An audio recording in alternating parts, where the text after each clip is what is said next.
So the 6.0 special program just finished, and the main thing buzzing around the community is just how many free rewards we're all about to get.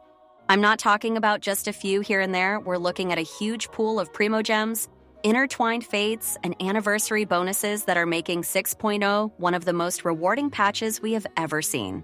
With the live stream also confirming the next banners, the big question on everyone's mind is exactly how many free pulls we are getting this time. So, let's break it all down in detail, and I'll share some of my own thoughts on how this compares to major updates from the past. First off, let's talk about the main story content. Every new region in Genshin has always brought a ton of Primogems, and Nod Krai is no exception to that rule. Just from the archon quests and the side story chapters, you can expect around 710 Primogems plus 2 free pulls. Sometimes the developers do convert those pulls into flat Primogem rewards, so it might end up closer to 320 Primogems instead of the pulls. But either way, it's a guaranteed source just for following the main storyline. And you can't forget about all the extra quests sprinkled around, which should add another 500 Primogems on top. It's basically Hoyoverse's way of rewarding us for doing what most of us would do anyway, which is playing through the new lore and meeting the new characters. It has always been this way, whether you think back to Natlan's opening or Fontaine's introduction, and 6.0 is just sticking to that proven pattern. Now, the real treasure trove in any big expansion is always the exploration.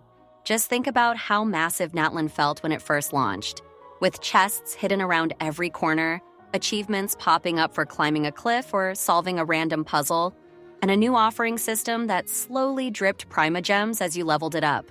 Nod Krai is following in that same tradition. From exploration alone, you're looking at around 2,730 Primogems.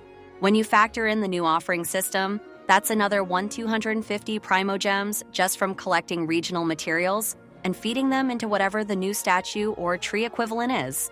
If you add about 380 Primogems from achievements tied to exploration and combat, you can see how just walking around and playing the open world becomes one of the most reliable ways to get free pulls. It reminds me of Fontaine's Fountain of Lucine. You never really noticed how quickly the Primogems were piling up until you checked your total. Events are where the Primogem faucet really starts to open up.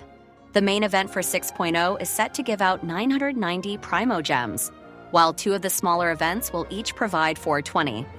These numbers are pretty much in line with what we've seen in previous patches, where the big flagship event is worth about 1,000 and the side events are somewhere in the 400 range.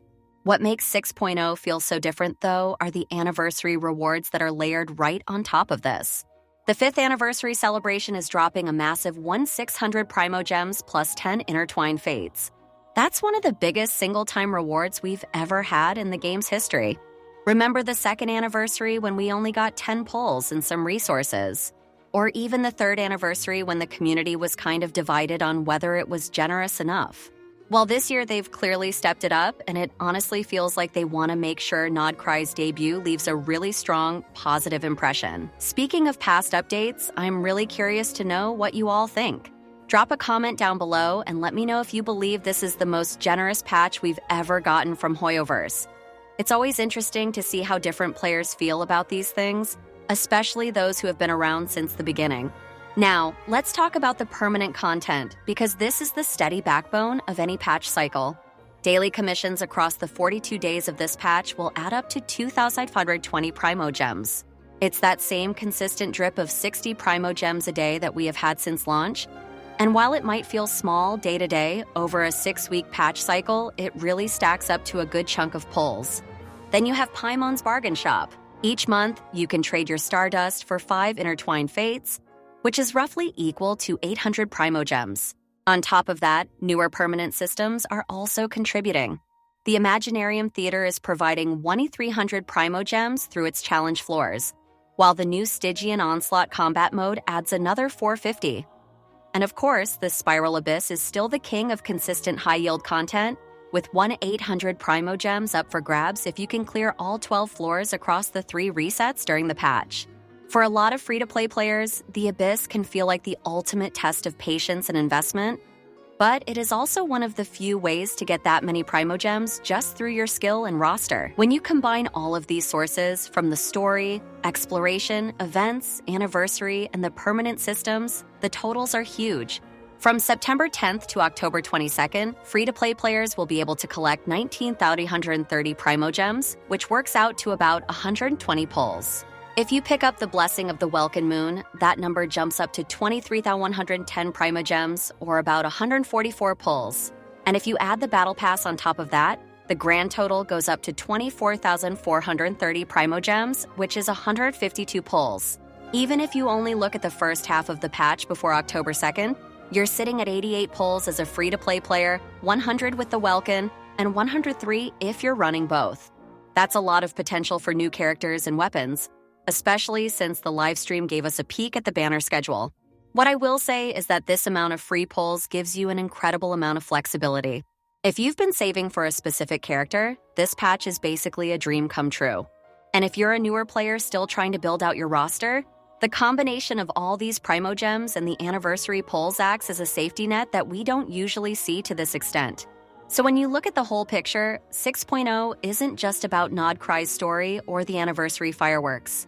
It's about giving every single player, whether you're free-to-play or a light spender, a real chance to walk away with a character they've been waiting for, or maybe even two if you get lucky.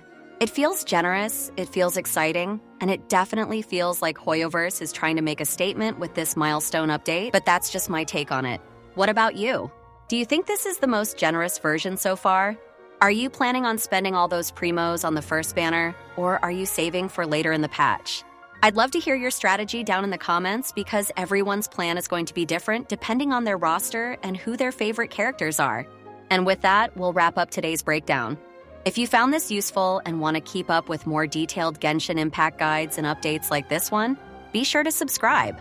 We have a lot of exciting content coming as 6.0 rolls out, and you won't want to miss any of it.